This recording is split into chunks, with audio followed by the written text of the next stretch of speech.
Caught my girlfriend cheating with a truck driver, then she tried to trap me with a fake pregnancy. Now they are locked up for drugs and attempted murder. Alright, so before I dive deep into this whole mess, let me introduce myself so this doesn't sound like some random internet nonsense. I, now 24 male, work in IT at a mid-sized company. Back when this story started, I was 22, finishing up my last year at university.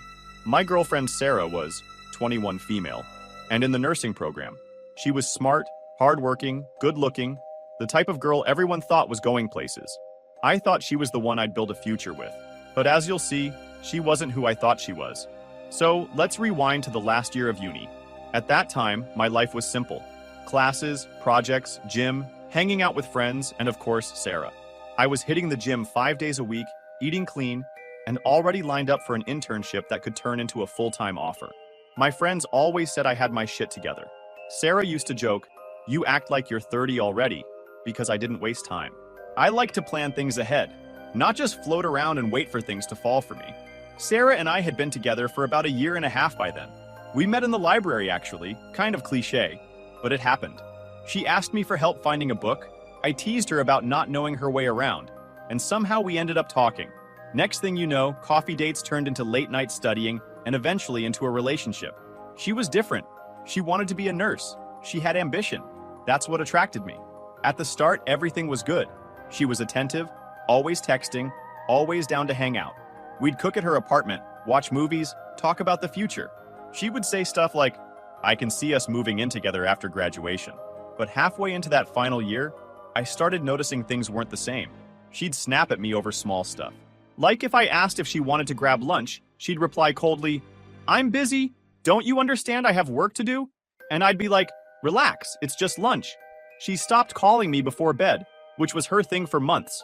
When I'd ask what was wrong, she'd either brush it off saying she was tired, or she'd turn it back on me like I was being controlling. There was one time I remember clearly. We were sitting in her apartment. I was doing some coding work on my laptop, and she was scrolling her phone. I asked, "You've been distant lately. Are we good?" She looked at me annoyed and said, "Why do you always assume something's wrong? Can't I just be quiet without you interrogating me?" I wasn't interrogating her. I was just asking. But the way she said it was sharp, defensive, like I was in the wrong for even noticing.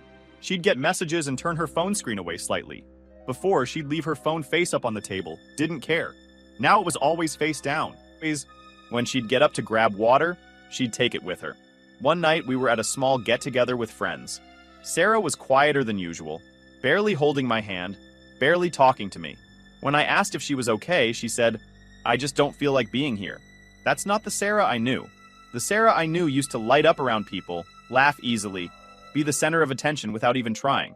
The biggest thing that got to me was how she started blaming me for stuff that wasn't even real. She'd say things like, "You never support me," even though I was literally the one helping her study for exams, making her meals when she was tired, driving her to her clinicals when her car broke down. I'd think, support you how? I'm doing everything I can. Still, I tried to be patient. I thought maybe she was just going through a rough patch. I didn't want to assume the worst because when you care about someone, your first thought isn't, "They're cheating." It's a "something's wrong. Maybe I can help."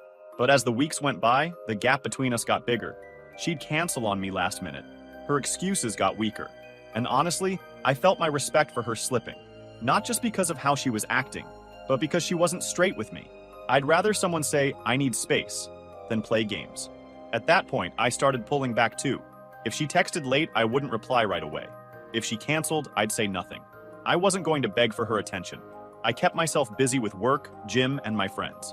Up until this point, I had suspicions, but I didn't have proof. You know how it is when you're with someone for a while? You don't want to believe your gut because believing your gut means admitting you might have wasted years on the wrong person. But one afternoon, I decided to stop second-guessing myself. It was a Wednesday, I remember, because I had a short class schedule and figured I'd swing by the hospital where Sarah was doing her training. She had told me the day before that she'd be working in the pediatric unit.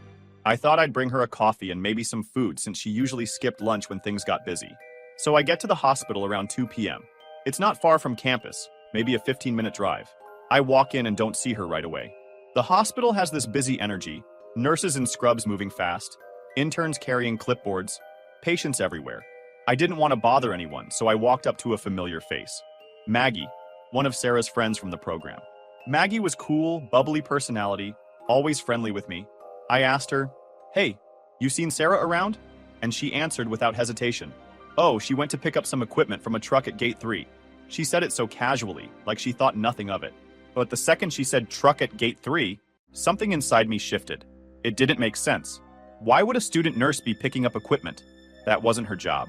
Still, I played it cool, nodded, said thanks, and walked out. The hospital has a couple of gates. Gate 3 is at the back, near the delivery zone where trucks park. As I walked there, I told myself I was just being paranoid. Maybe she really was helping out. Maybe Maggie got the details mixed up. But when I turned the corner and saw them, all those excuses vanished. Sarah was standing next to a white delivery truck, and she wasn't holding equipment. She was kissing a guy, and not just a quick peck either. Full on, leaning into him, his hand on her waist. They looked like they'd done it 100 times before. The guy wasn't some student. He was older, late 20s, maybe early 30s, rugged looking. He had a beard, wore a plain t-shirt and work boots, looked more like a truck driver or construction worker than anyone from the hospital. He had that tough exterior, like someone who'd seen some rough years. I froze for a second. It's one thing to suspect, another thing to actually see it. My chest felt tight, like all the air got sucked out. I just stood there, processing. I wasn't the type to create a scene, so I didn't run up yelling or anything. That's not how I roll. Instead, I turned around and walked away, my mind racing. I walked to my car and sat there for a while, just gripping the steering wheel. My first thought was, I need to confront her tonight, face to face. I wasn't about to let it slide or play dumb. If there's one thing about me, I won't tolerate disrespect. So that night, I drove to her apartment. She opened the door like nothing was wrong, wearing her scrubs still. I walked in, sat down, and went straight to it. "Who's the guy with the truck?" Her face froze. She didn't expect me to know. She said, "What are you talking about?" With this fake confused look. I said, "Don't play games. I saw you. At the gate. With him." She sighed, sat down, and rubbed her forehead like I was stressing her out. Then she said, "You don't understand? It's not what you think." I laughed. "Not what I think? You were kissing him. Unless you've changed the definition of kissing, I think it's exactly what I saw." That's when her defense mode kicked in. She snapped, "You never trust me. You're always trying to control me." I was under pressure, and he's just someone who listens. I leaned forward and said, "Don't give me that crap. You weren't venting to him, you were with him. Don't insult me like that." Her tone changed again. She got teary, tried to make it emotional. "I didn't mean for it to happen, it just did. You've been so distant lately, I felt alone." That pissed me off more than anything. I said, "Don't you dare blame me for your choices. I was there for you more than anyone. I supported you, I respected you, and this is what you give back? Don't twist it like I pushed you into this." The argument went on for a while. She kept trying to justify. I kept shutting it down. At one point she yelled, "Fine. Maybe I made a mistake, but you're not perfect either." That's when I realized we weren't even talking about saving this. She was just trying to drag me down with her. Finally, I stood up, grabbed the couple things I had at her place, and said, "We're done. I won't stay where I'm not respected. Enjoy your new guy." She tried to grab my arm and said, "Wait, can't we talk about this?" I pulled away and told her, "We already did. Conversation's over." Then I walked out. The day after the confrontation, I woke up to 6 missed calls and a bunch of messages. Stuff like, "Please let's talk," and "I can explain better," and "Don't throw away everything we had." I didn't respond. Why would I? She had already explained enough with her actions. At uni, Maggie pulled me aside. She looked uncomfortable, like she was stuck between being Sarah's friend and not wanting to enable her. Maggie said, "I don't know everything, but I just want to say I'm sorry for what happened. I didn't know she was involved like that." I appreciated that she said it, but honestly, I didn't need sympathy. I wasn't going to walk around like some victim. I just told her, "Yeah, thanks. I'm done with her." For about a week, Sarah kept reaching out. Calls, texts, even showing up outside my apartment once. That time, I didn't even let her in. She stood at the door, crying, saying, "You don't understand. He doesn't mean anything. I love you." I stared at her and said, "If you loved me, you wouldn't have been kissing him by a damn truck." Then I closed the door. She stood out there for maybe 10 minutes before finally leaving. My friends backed me hard through all this. James said, "You handled that better than I would have. I'd have knocked the guy out right there." Another buddy, Ryan, laughed and said, "At least now you're free. She's a liar, man. Don't waste another second." Hearing that stuff helped, but I didn't really need validation. I knew I made the right call. Now here's where things started taking a weird turn. About a month after we split, Sarah dropped out of her nursing program. Everyone was surprised. She had always bragged about being on track to graduate, and suddenly she was gone. People whispered about stress, mental health, all that, but I knew better. She wasn't stressed. She was obsessed with the guy she cheated with. Not long after that, she reached out again, but this time with a different angle. She called me one night, her voice shaky, and said, "I need to tell you something. I'm pregnant." I remember just sitting there with the phone in my hand, staring at the wall. My first words were, "And you think it's mine?" She sniffled and said, "It is yours. It has to be." I actually laughed because the audacity was insane. I said, "You've been messing around with that guy. You expect me to believe it's mine?" She started crying harder, her voice cracking. "Please, I swear it's yours. I need you right now. I can't do this alone. I don't even have money for doctor visits. Can you just help me out? Even a little bit?" I leaned back in my chair, shaking my head. "So let me get this straight. You cheat on me, you lie to me, and now you want me to hand you money because you think the baby is mine?" She panicked, raising her voice. "Why can't you just trust me? You're being heartless. I need help. What kind of man refuses to take care of his child?" I cut her off, my tone sharp. "Trust went out the window when you've been kissing that guy. Don't talk to me about being a man. If it's mine, then prove it. DNA test, nothing less. Until then, you don't get a cent." She went quiet for a second, then tried one last jab. "So you're just going to abandon me? Leave me like this?" I said flat out, "No. I'm leaving you because you already abandoned me when you chose him. DNA or nothing. Conversation over." Then I hung up. For weeks, she dragged it on. Excuses like, "It's too early for a test," or "The doctor said we need to wait." I didn't care. My line was clear, no proof, no responsibility. And deep down, I already knew it wasn't mine.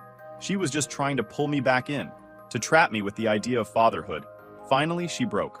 She admitted it wasn't mine. I still remember the message. "I'm sorry, I lied. It's not yours." I didn't know what else to do. After that, she told me she couldn't keep it and that she was going to have an abortion. I didn't even reply. And from that point on, I cut her off completely. Blocked her number, muted her socials.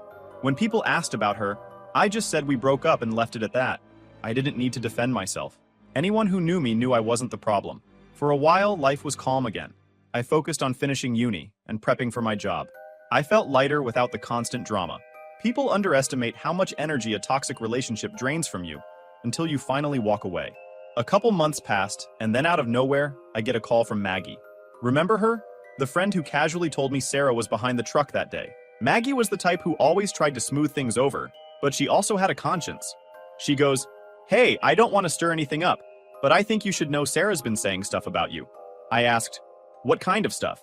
Maggie hesitated, then said, "She's telling people you abandoned her when she was pregnant. Like, you refused to step up. She's making you out to be the bad guy." I laughed at how predictable it was. I told Maggie, that's her version because the truth makes her look bad. She knows it wasn't mine. She admitted it to me. If she wants to lie to people, that's on her. I have nothing to do with it. Maggie said, "I believe you. I just thought you should know." I told her thanks and hung up. Around this time, I started running into people on campus who would give me this weird look, like they didn't know what to believe. Some of them had heard her side, others had heard mine. Instead of wasting energy defending myself, I just doubled down on being unbothered. If someone asked directly, I gave them the short version. She cheated. It wasn't my kid. I walked away. Simple, no drama. And when people saw me still thriving, still focused, they knew what side of the story made more sense. Then I started hearing more stories about the guy she cheated with, the truck guy. His name was Daniel, I found out. Some people knew of him around town. He wasn't just some random delivery dude. He had a reputation. Sketchy business dealings, shady friends, that type of thing. My buddy Ryan told me, "Bro, that guy's bad news. He's into stuff you don't want to be around. Drugs, fights, all of it." One night I was chilling with James and Ryan after the gym, and Ryan goes, "You dodged a bullet, man. If she dragged you into that mess, your whole future would be screwed." James added, "Imagine if you believed her about the baby. You'd be tied to that family drama forever." Life moved on. I graduated, started my job, settled into a good routine. But even then, sometimes at night I'd wonder what Sarah was up to. Not because I missed her, but because it was like watching a car crash in slow motion. You don't want to look, but part of you is curious how bad it's going to get. And then it happened. Months later, my mom walked into the living room holding the newspaper. She had this serious look on her face.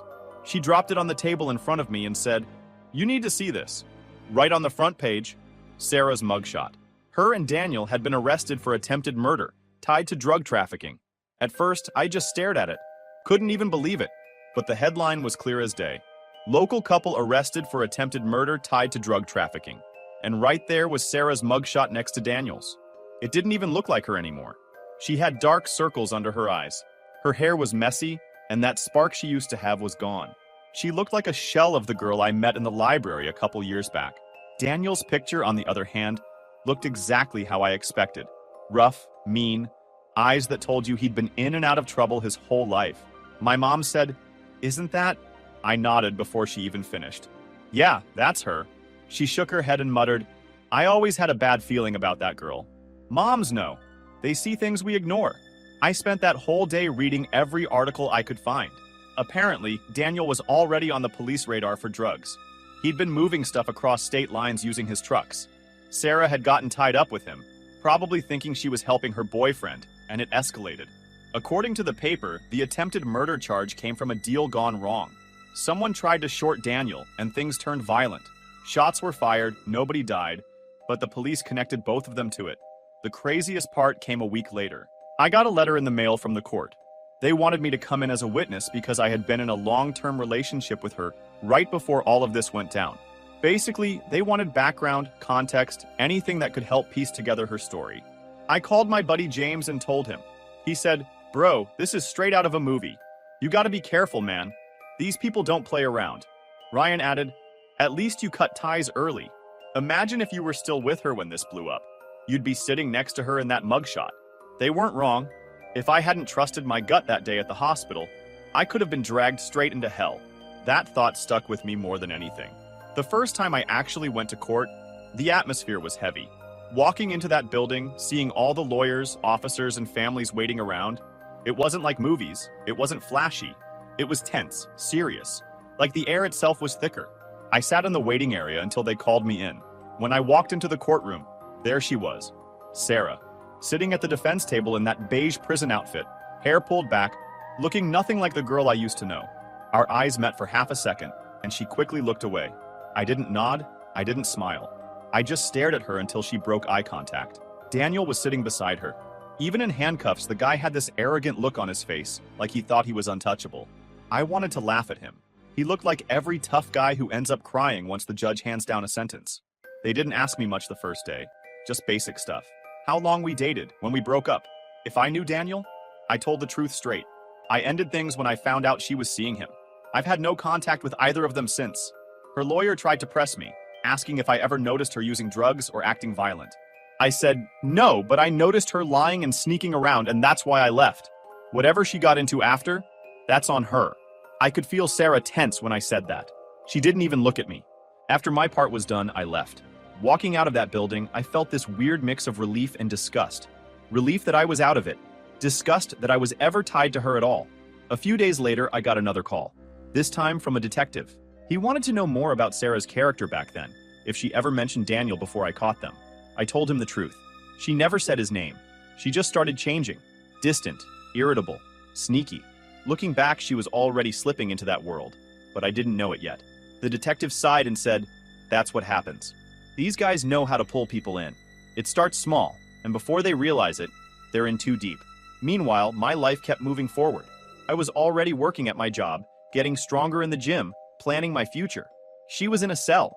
We were living in completely different realities because of the choices we made. The biggest turning point came in the next court session. That's when her brother finally spoke up. And what he revealed explained more than I ever thought I'd hear about Sarah and Daniel. So by this point, I thought I'd already heard the worst of it. Cheating, pregnancy lie, getting caught up with some truck-driving criminal, arrested for attempted murder. It was enough to fill a whole lifetime of drama. But the court sessions weren't done. And the more I sat there, the more twisted the whole thing became. The courtroom itself always had this heavy atmosphere. You walk in and everyone's on edge. Families sit stiff, avoiding eye contact with each other. Lawyers whisper to their clients. Guards stand by the doors, arms folded. It doesn't feel like TV where everything's smooth. It feels like you're sitting in a pressure cooker, waiting for someone to explode. The day Sarah's brother spoke, the tension was even thicker. His name's Adam. He's a year younger than me, maybe 23 at the time. Kind of quiet guy, not the type to stir up trouble. I'd met him before when Sarah and I were together. Polite, a little awkward, but you could tell he cared about his sister. Back then, I figured he was just a normal dude. Turns out, he was sitting on information that would have blown everything wide open. When Adam got called up, he walked slow, like he didn't want to be there. He avoided looking at Sarah, which already told me this wasn't going to go well for her. He sat down, raised his hand, swore in all that. The prosecutor started off soft, asking basic background questions. Then he asked, "When did you first become aware of your sister's relationship with the defendant, Daniel?" Adam swallowed hard, glanced at Sarah, then said, "I knew about it before anyone else. I knew when she first started seeing him." The whole room shifted. You could hear people murmuring, chairs creaking as folks leaned forward. Sarah kept her eyes on the table, her lawyer whispering at her. The prosecutor leaned in. "And you didn't tell your family? You didn't try to stop her?" Adam looked down at his hands. "I tried. I told her he was dangerous. I told her she was messing with fire. But she didn't listen. She said he understood her in ways we didn't. She thought she was in love." The prosecutor kept pressing. "What made you believe Daniel was dangerous?" Adam finally looked up. His voice cracked, but his words were clear. "Because I saw it. He wasn't just a bad influence on her. He was tearing her down. He'd yell at her, call her names, tell her she was worthless. It wasn't just once either.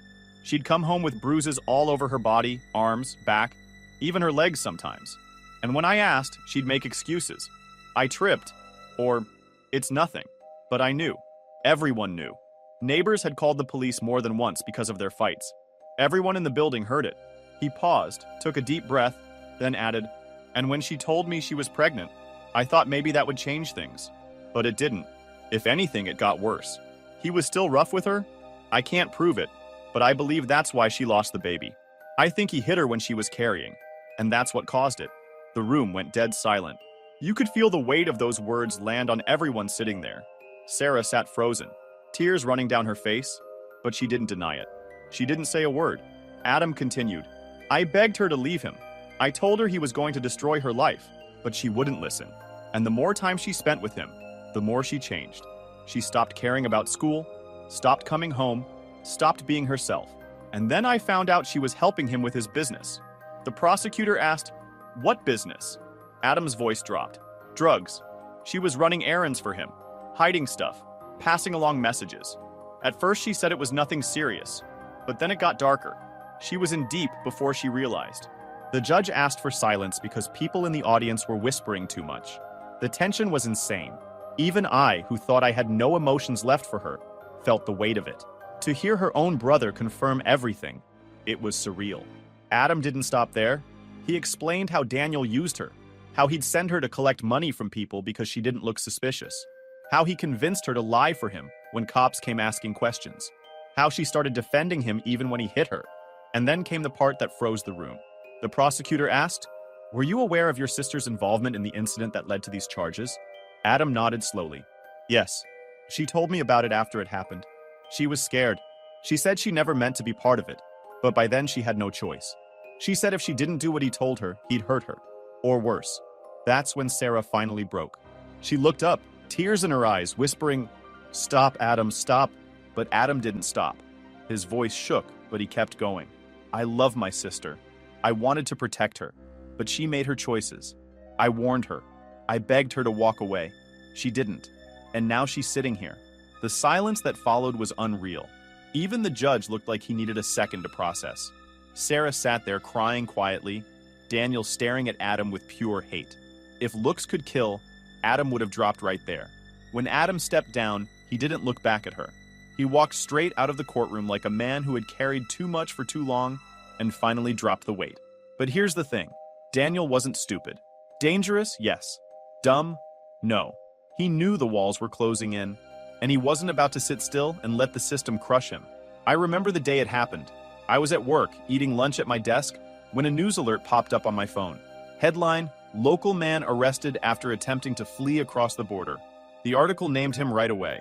Daniel, the same guy I saw kissing Sarah at the hospital gate. The same guy who thought he was untouchable. They caught him trying to sneak out of the country in one of his trucks. Border Patrol flagged him.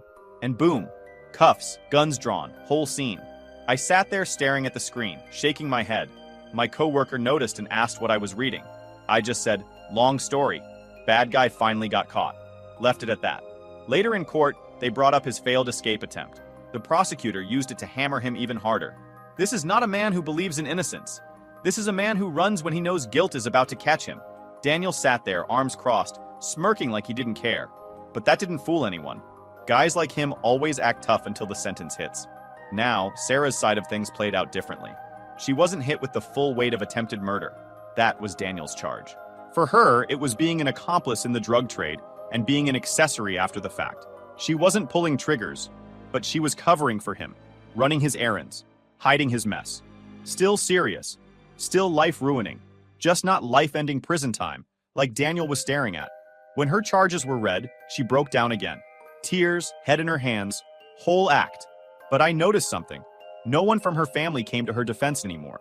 Even her parents, who had been trying to protect her early on, sat stiff and silent. Adam didn't even look at her. That told me everything. She had burned every bridge. And then, in the middle of it, Sarah suddenly lifted her head and shouted through tears, her voice cracking in the silent courtroom. "I'm sorry. I'm sorry. He's right. I'm ruined now." The guards moved closer, ready to quiet her, but the outburst hung in the air heavier than anything her lawyer could have said. For the first time, she wasn't just acting. She sounded broken, like she finally realized what she'd lost. I had to testify again, but this time it was shorter. They just wanted confirmation of the timeline. I told them exactly how I found out, how I ended things, and how I hadn't been involved since. One of the lawyers tried to spin it, asking if I ever thought Sarah was capable of this. I said, I thought she was a nurse in training with a future. Turns out I was wrong. That was it. Simple, clean, no extra words. My buddies still bring it up sometimes. Ryan likes to joke, "Man, you dated a future felon. That's one hell of a story for the bar." James always says, "You handled it like a boss." Most guys would have gone soft, got dragged back in. You cut her off like she deserved. They're right. I didn't play the fool.